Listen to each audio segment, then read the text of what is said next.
The title of this podcast is Be Mindful of What You Take In from the External World.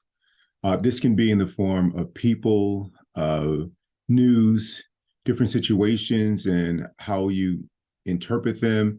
All those things you want to really be mindful of if your objective is to be peaceful, to be loving, to be compassionate, and to serve. It's really important that you do those things. One of the reasons that, when we're doing the practice, we discuss not listening to the news is because it's very easily to have yourself lose the capacity to connect with other people's humanity or see the humanity in others, because it's very challenging, especially if you are attached to or identified with a certain political ideology. The minute that you read or hear something that comes against that, it's almost impossible not to begin want to defend your idea or that idea. And in doing so, you reduce the humanity in the other person and you see them as an enemy. And that's not, at least that's not what I want to do. I want to be loving and kind regardless of how other people show up.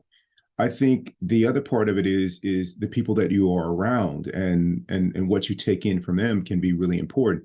I'm very fortunate that my circle of friends are people that are on some kind of well-being path or they are working on themselves.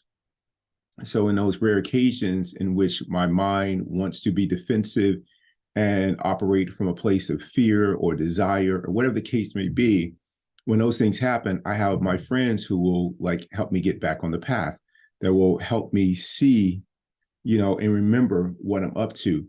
Most recently, I watched a video by an all-pro American football player named Troy Palomalu.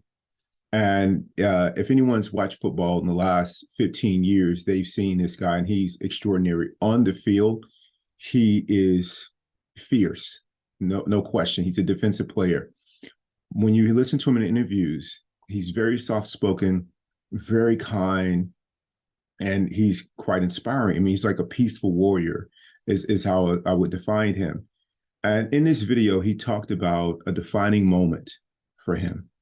And it was when he was in fifth grade, and he was playing football. And he hit this other player that they were playing against so hard that the guy was almost knocked out.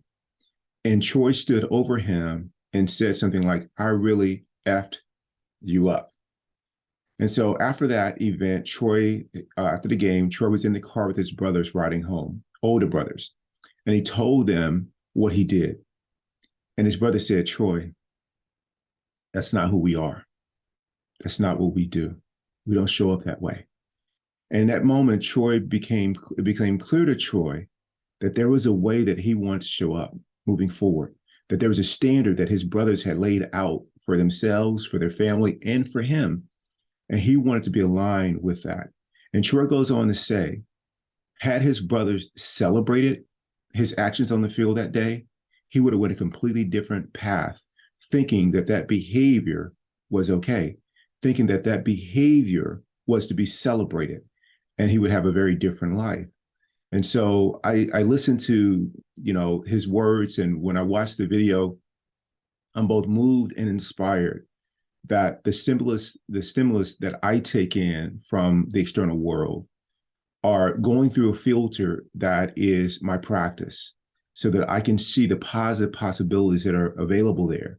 And also I'm working and training my mind, training my heart to always be open, and my mind to be constructive in any action or ideas or possible solutions it comes up with challenges. I want my interpretations of others to be where I see the humanity in everyone.